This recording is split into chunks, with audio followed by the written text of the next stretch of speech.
In 1947, the population of Real de Catorce, Mexico, was 4,200 people. In 1948, it was 2,100, exactly half. The official record says 2,000 people left to find work elsewhere. Mining had collapsed. Silver was exhausted. People needed to survive. It made sense. But my grandmother told me a different story on her deathbed. She told me those people never left. She told me they were killed in a single night. All of them. Men, women, children. And the survivors, the ones who remained, made a pact. They would never speak of what happened. They would tell the world that half the town had simply migrated, and for 75 years, they kept that promise. Until 3 months ago, when I returned to Real de Catorce to bury my grandmother. Until I found her journal hidden in the wall of her house. Until I learned that my entire family had been living with this secret. That I had been living in a town built on mass graves and collective lies. My name is Sofia Mendoza. I'm 52 years old. I'm a history professor at UNAM in Mexico City. I've spent my career studying truth, documenting facts, preserving accurate records of the past. And I never knew that my own history was a fabrication, that my grandmother, my mother, my aunts and uncles had all conspired to hide the truth about Real de Catorce. This is what I discovered. This is the story they never wanted told. Real de Catorce sits high in the mountains of San Luis Potosí at an elevation of nearly 9,000 feet. It's one of Mexico's most beautiful ghost towns, though it's not quite dead. About 800 people still live there, clinging to what remains. The town was born from silver. In the late 1700s, prospectors discovered one of the richest silver veins in Mexico. Within decades, Real de Catorce had grown into a city of 40,000. Grand churches, elegant homes, opera houses. It was called the silver capital of Mexico, but silver doesn't last forever. By the early 1900s, the mines were depleting. The Mexican Revolution brought chaos. Foreign investment dried up. By 1920, the population had dropped to 10,000. By 1940, only about 5,000 remained. Most were descendants of the original mining families, people who'd been there for generations, people who had nowhere else to go. My grandmother, Esperanza Mendoza, was one of them. She was born in Real de Catorce in 1925. Her family had been miners for 4 generations. She married young, had 3 children by 1946. My mother was the youngest, born in 1945. Grandmother's husband, my grandfather, died in a mining accident in 1946. I never met him, never saw a photo of him. Grandmother never spoke about him. I thought it was just grief. Now I understand it was something else. I grew up hearing stories about Real de Catorce. My grandmother had left in 1950, moved to Mexico City with her 3 children. She worked as a seamstress, raised her children alone, built a quiet life. She rarely went back to Real de Catorce, maybe once every 10 years. Always alone, never took us grandchildren. She said the town was too sad, too full of ghosts. I visited Real de Catorce for the first time when I was 25, in 1998. I was doing research for my dissertation on mining communities in post-revolutionary Mexico. The town was eerily beautiful, stone buildings slowly crumbling, narrow cobblestone streets winding up the mountainside. The massive church, Parroquia de la Purísima Concepción, still standing but faded. And everywhere, emptiness. Most of the buildings were abandoned, windows broken, doors hanging open. Only about 1,000 people lived there then, elderly mostly. The young had left for cities with opportunities. I interviewed some of the old residents for my research, asked about the town's history, the mining boom, the collapse, how families survived the transition. They all told similar stories.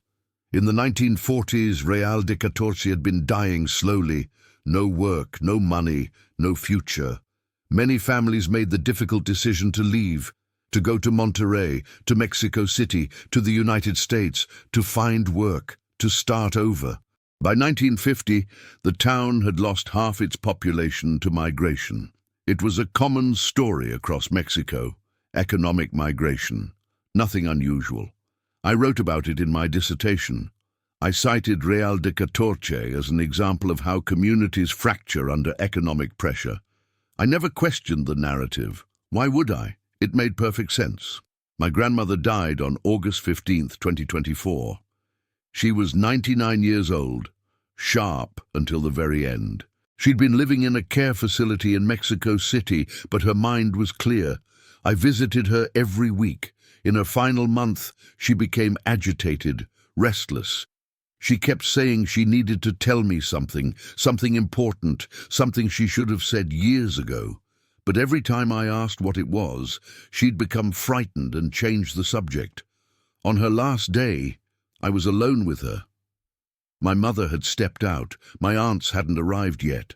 Grandmother grabbed my hand with surprising strength. "Sophia," she whispered, "I need to tell you the truth, about Real de Catorce, about what happened." "What do you mean, abuela?" "They didn't leave. The people in 1948. They didn't migrate. We killed them, all of them, in one night. And we've been lying about it ever since. I thought it was delirium, morphine-induced confusion. Abuela, you need to rest." "No!" Her grip tightened. "Listen to me. I don't have time. I'm dying, and I can't die without someone knowing the truth. There's a journal, hidden in my old house in Real de Catorce, in the wall behind the stove. Find it, read it, and then you decide. You decide if the world should know." "Know what?" But she was fading. Her breathing became shallow. Her eyes closed. She died 20 minutes later. My mother and aunts arrived just after. We held her hands, we prayed. And I said nothing about what she told me because I still thought it was confusion.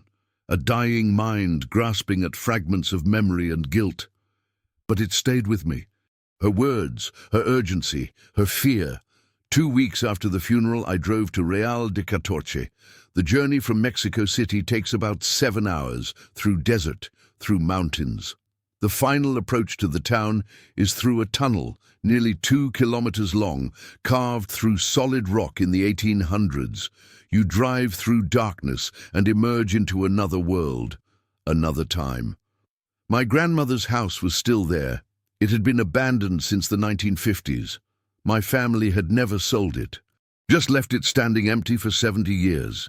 The door was unlocked. Inside, everything was layered in dust. Furniture covered in sheets, photographs on the walls so faded they were barely visible. The stove was still there, old, cast iron, built into a brick enclosure. I started removing the bricks from the wall behind it. They came away easily.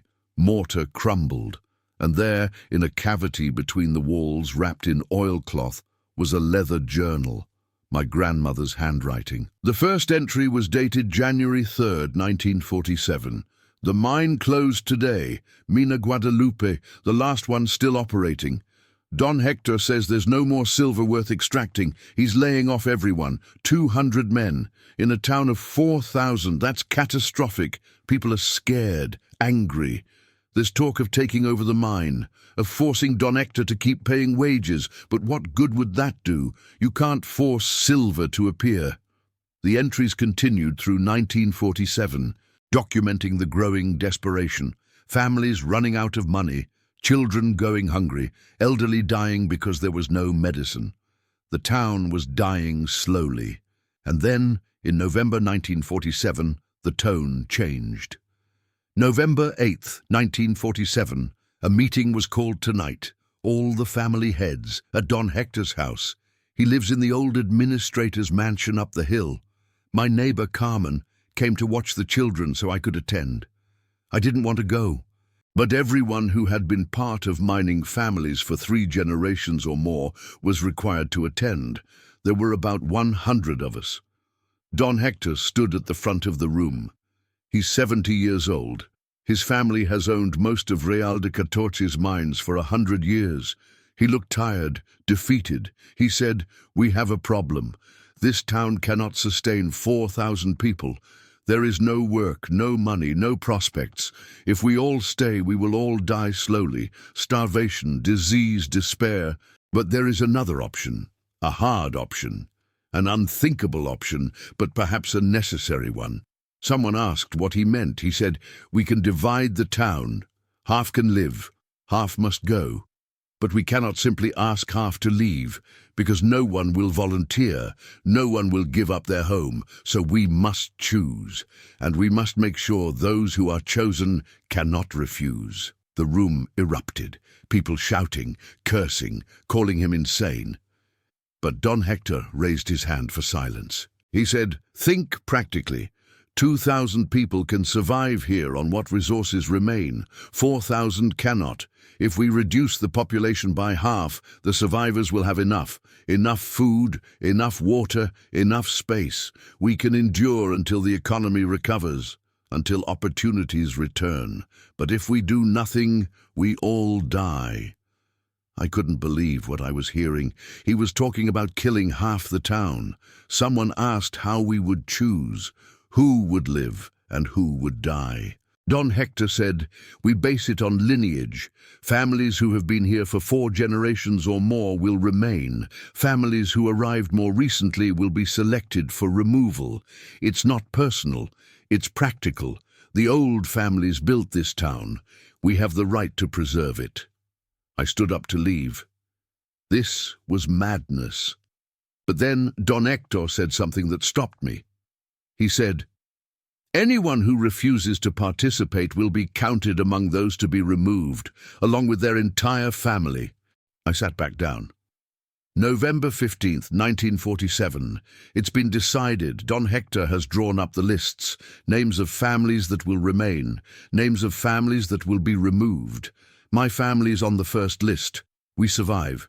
But Carmen, my neighbor, her family is on the second list. Her children, her parents, all of them. I looked at the second list. 2,047 people. I recognize so many names, people I've known my entire life, children who play with my children, and we're going to kill them. The plan is for January 12th, 1948. That gives us 2 months to prepare, to gather supplies, to coordinate, to make sure no one escapes. No one can know. The people on the second list cannot suspect. We must act normal, friendly, as if nothing has changed. I don't know if I can do this, but I don't have a choice, because if I refuse, my children die too. I had to stop reading. I sat on the floor of my grandmother's abandoned house and tried to process what I was reading.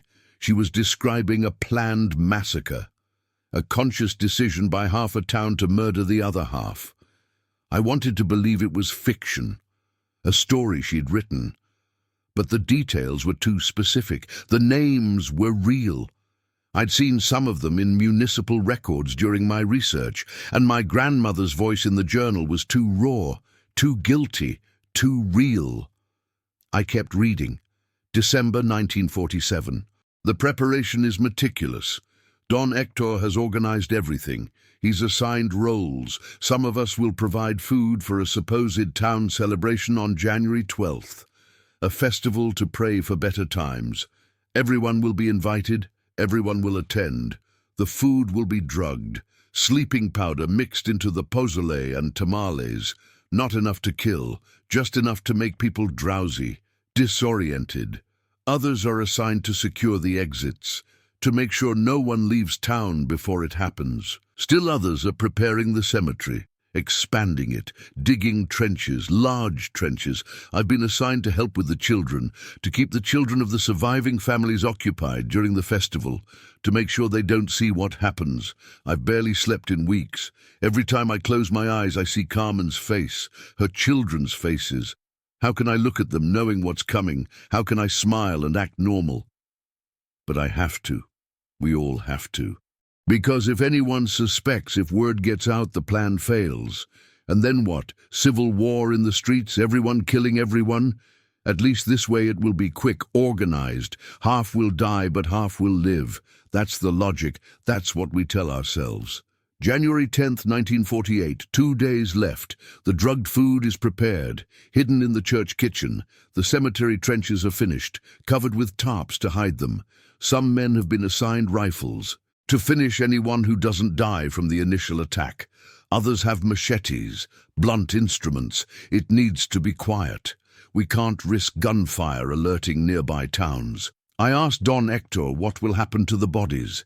He said, "We bury them immediately, all of them, in mass graves, and then we seal the records. We tell the government that those families migrated. We forge departure documents. We create a paper trail showing they left for Monterrey, for the capital, for the north. And we never speak of this again, ever, to anyone." He made us swear an oath, everyone involved. We swore on our children's lives that we would never reveal what happened, that we would take this secret to our graves. I swore. God forgive me. I swore. January 13th, 1948. It's done. Last night was the festival. The plaza was full. Everyone came, even the poorest families, because free food is free food, and people were desperate. The pozole was served around 7 p.m. By 8, people were sluggish, confused. Some tried to leave, but the exits were blocked. Don Hector stood on the church steps and announced what was happening. He said, "You've been chosen for removal, not because we hate you, but because the town cannot support everyone. You will die tonight, quickly, painlessly, and your sacrifice will allow the rest of us to survive." People panicked. Some screamed. Some tried to fight. But they were weak from the drugs, and we outnumbered them. And we had weapons. I don't want to write what happened next. I can't. I'll only say it took 4 hours. By midnight it was over. 2,047 people. All dead. We worked through the night, dragging bodies to the cemetery, filling the trenches, covering them with earth. By dawn it was done. The plaza was cleaned, the blood was washed away, and we all went home. And we've never spoken of it since. I stopped reading. I felt nauseous. This couldn't be real. This couldn't have happened. But the journal was detailed, specific. My grandmother had recorded names, dates, methods. She'd described the logistics of murdering half a town and then covering it up so thoroughly that for 75 years no one knew. I looked around the abandoned house. The walls suddenly felt oppressive. The air too heavy. I was sitting in the home of someone who'd participated in mass murder. My grandmother, the woman who'd raised me, who'd taught me to read, who'd braided my hair and told me stories and made me feel safe. She'd helped kill 2,000 people. I left the house, walked through the empty streets of Real de Catorce. The sun was setting. The town glowed orange and gold, beautiful and dead. I walked to the cemetery. It's on the edge of town, a walled enclosure with a rusted iron gate. Inside, hundreds of graves, crosses and headstones marking the dead. But how many unmarked graves were here? How many bodies buried in trenches that had no markers, no records, no acknowledgement? I walked the perimeter, looking for anything unusual, any sign of mass graves. And then I found it. On the north side of the cemetery, an area with no individual graves, just flat ground covered in weeds. I knelt down and started digging with my hands. The soil came away easily, and a few inches down, I felt something hard. Bone. I pulled back. My hands were shaking. I'd found them, the mass graves, still here, still full. 76 years later, I went back to my grandmother's house. I needed to read the rest of the journal. I needed to understand how they'd maintained the lie for so long. January 1948, April 1948. The aftermath is harder than the act itself. We live among ghosts. Houses that belong to the removed families stand empty. We tell the children that their friends' families moved away for work. The children ask when they'll come back. We say we don't know. Some of the children don't believe us. They cry. They ask too many questions. We have to be firm. This is the story. Half the town migrated. They left for opportunities elsewhere. They didn't say goodbye because departures are hard. This is the truth now. The only truth. Government officials came in March asking about the population drop. We showed them forged documents, departure permits, letters supposedly from the migrated families saying they'd found work in Monterey. The officials accepted it. Migration was common. They had no reason to doubt us. The priest, Father Domingo, blessed the empty houses. He knows. He was part of it. He helped organize. He says we did what was necessary, that God will forgive us because we had no choice. I don't know if I believe him, but I want to. I need to. May 1948. We've begun redistributing the empty houses. Some of the surviving families have taken over homes that belonged to the removed. It feels wrong. Sleeping in beds where murdered people slept. Cooking in kitchens where murdered people cooked. But practical. The houses are there, empty. We might as well use them. Some people are taking possessions too, furniture, clothing, tools. Don Hector says it's fine. The dead don't need material things, and we do. I took Carmen's sewing machine. I needed it. Mine was broken, but every time I use it, I see her face, I hear her voice. She was my friend, and I helped kill her. 1950. It's been 2 years. The story has solidified.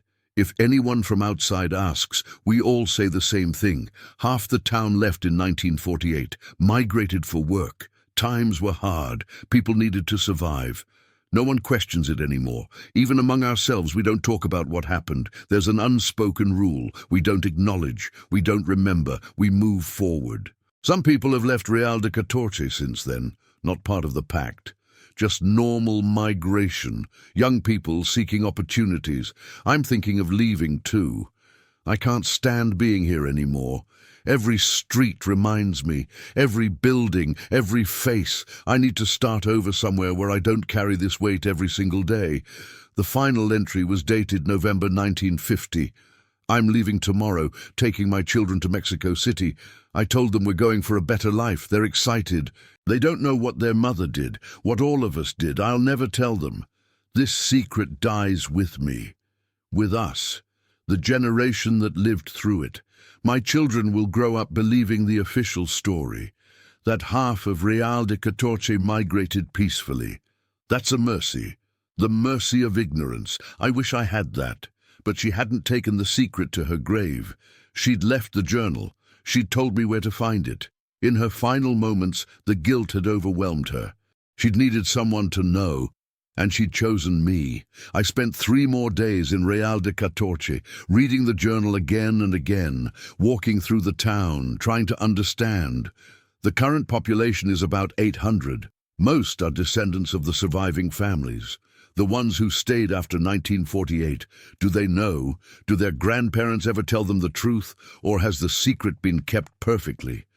I started talking to the elderly residents, carefully, indirectly. I said I was researching my grandmother's life, asked about the 1940s, about the migration. An old woman named Beatrice, 90 years old, invited me for coffee. We sat in her kitchen. I asked her about 1948. She was quiet for a long time.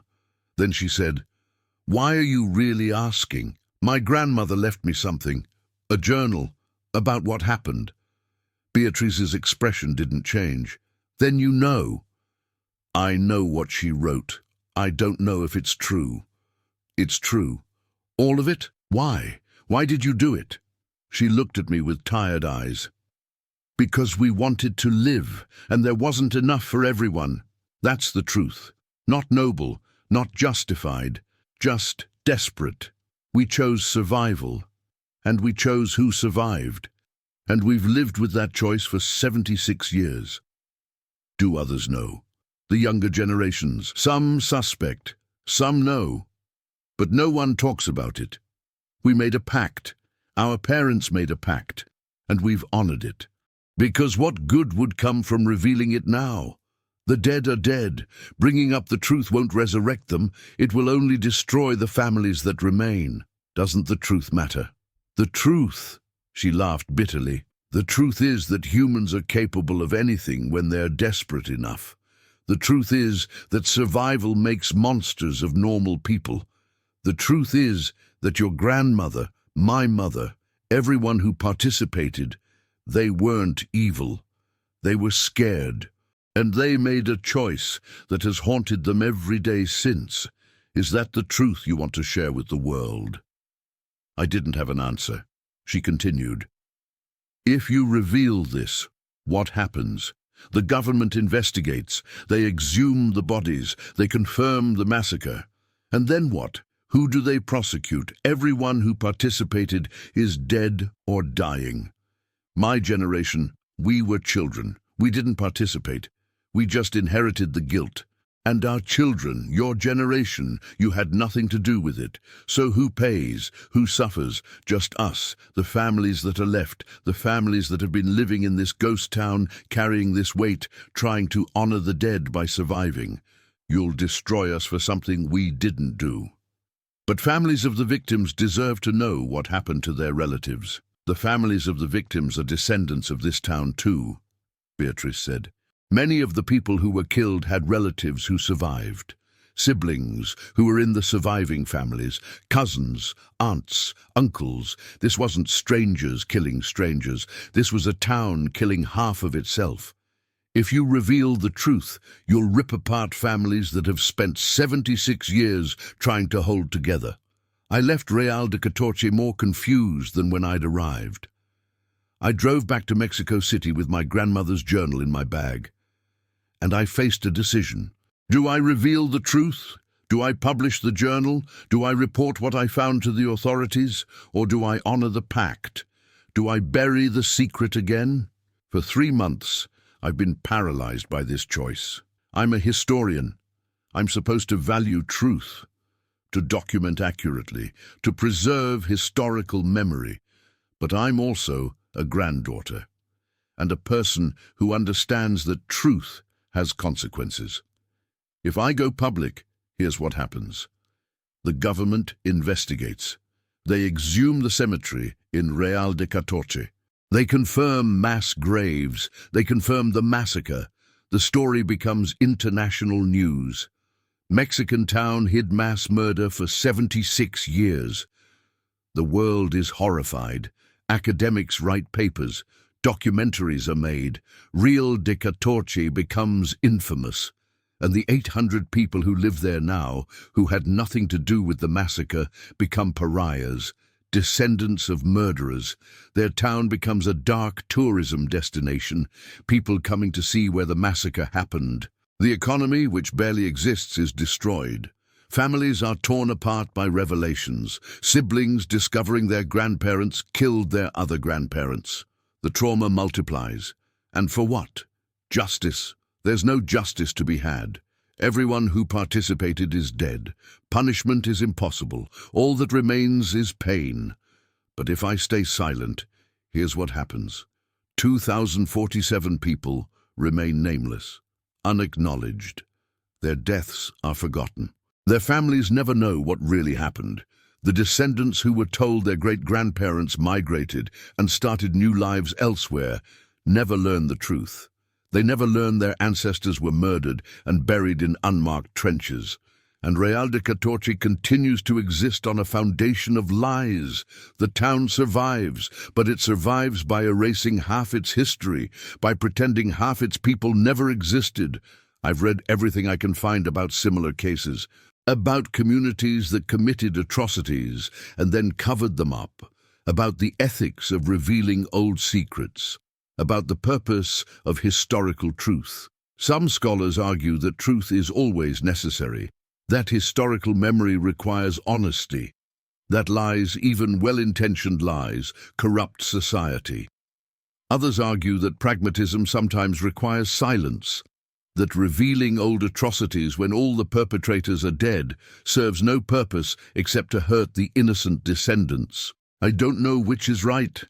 I've talked to my mother, carefully, asked her what she knew about Real de Catorce, about why grandmother left. She said she'd always been told her father died in a mining accident and her mother wanted a fresh start away from sad memories. She never suspected anything else. I asked if she wanted to know the full truth. She looked at me strangely and said, "Why? What good would it do? My mother is dead. Real de Catorce is a ghost town. The past is past. Let it stay there." Maybe she's right. Maybe the past should stay buried, literally and figuratively. I've also thought about the 2,047 people who died. Who speaks for them? Who ensures they're remembered? If I stay silent, they disappear completely, erased from history, reduced to a footnote about economic migration. But if I speak, they become victims in a historical atrocity. They become data points in a study of human evil. Is that better? Is being remembered as a victim better than not being remembered at all? I don't know. Last week I did something I probably shouldn't have. I hired a forensic anthropologist. Privately. I told her I'd found evidence of possible mass graves in Real de Catorce and wanted confirmation before deciding whether to report it. We drove to Real de Catorce together. We went to the cemetery. She brought ground-penetrating radar. We scanned the area I'd identified. The results were conclusive. Multiple mass graves, estimated total remains, between 1,800 and 2,200 individuals, consistent with burial in the late 1940s based on soil composition and decomposition patterns. She asked me what I wanted to do with the information. I said I'd let her know. She said she was legally obligated to report her findings if she believed a crime had occurred. But she also said that given the age of the graves and the likelihood that all responsible parties were deceased, authorities might not investigate. She said she'd give me 2 weeks to decide before filing her report. Those 2 weeks are almost up, and I still don't know what to do. I've written this all down, everything I found, everything I learned, everything I'm struggling with. Maybe that's enough. Maybe the act of documenting is sufficient. Maybe I don't need to publish it. Maybe I can seal this document away, put it in an archive with a restriction, not to be opened for another 50 years. By then, everyone connected to the massacre will be dead. The town of Real de Catorce will likely be abandoned completely. The graves will be ancient history, and someone else can decide what to do with the truth. Someone with more distance, more clarity, less personal connection. That feels like cowardice, like passing the responsibility to someone else. But maybe that's okay. Maybe I'm allowed to be a coward about this. Maybe I'm allowed to choose my family, my mother, my grandmother's memory over abstract principles of historical truth. Or maybe I'm wrong. Maybe the 2,047 people who died deserve more than silence. Maybe their descendants deserve to know. Maybe truth matters more than comfort. I've been carrying my grandmother's journal with me everywhere for 3 months, reading passages over and over, trying to understand what she felt, trying to forgive her. She wrote in one entry, "I tell myself I didn't have a choice. But that's a lie. I did have a choice. I could have refused. I could have fought. I could have died with my children rather than live with this guilt. But I chose survival. I chose to become a murderer so my children could live." Was that love, or was it cowardice? I'll never know. I think about that a lot, about the choices we make in impossible situations, about whether survival justifies anything, about whether love excuses evil. I don't have answers. My grandmother died with guilt. Beatrice lives with guilt. An entire generation lived and died carrying the weight of what they'd done. Maybe that's punishment enough. Maybe I don't need to add to it by exposing their descendants. Or maybe that's exactly what allows atrocities to continue. The silence, the compassion for perpetrators, the fear of hurting innocent people. Maybe if we always choose silence, we guarantee that history repeats. I'm out of time. The anthropologist needs my decision. Do I tell her to file her report? Do I publish my grandmother's journal? Do I reveal the truth about Real de Catorce? Or do I honor the pact? Do I stay silent? Do I let the dead rest and the living survive? I don't know. God help me, I don't know. I'm publishing this document, not the journal itself, but this account. This record of what I found and what I'm struggling with, I'm putting it out into the world, and I'm letting you decide. Should I reveal the truth about Real de Catorce? Should I expose the massacre that happened in 1948? Should I break the 76-year-old pact of silence, or should I bury it again? Should I let the town and its people carry on without the weight of international judgment? Tell me, because I can't decide alone. This is too big, too complicated, too heavy. I've made my career on believing that truth matters, that documentation matters, that history requires honesty. But now I'm faced with a truth that hurts, a truth that destroys, a truth that serves no one except the abstract principle of historical accuracy. Is that enough? Is truth for truth's sake worth the pain it causes? I'm going to seal this document. I'm going to put it in an archive, and I'm going to leave instructions. If enough people say I should reveal the truth, I will. I'll publish my grandmother's journal. I'll report the mass graves. I'll let the investigation begin, but if people say I should stay silent, I'll honor that. I'll bury the journal. I'll tell the anthropologist I made a mistake. I'll let Real de Catorce keep its secret. The decision is yours, the truth is yours, and the consequences will be ours to share. Choose wisely, because either way, we'll have to live with what comes next. Just like my grandmother did. Just like Beatrice does. Just like everyone in Real de Catorce has done for 76 years. Some truths liberate, some truths destroy, and sometimes you can't tell which is which until it's too late.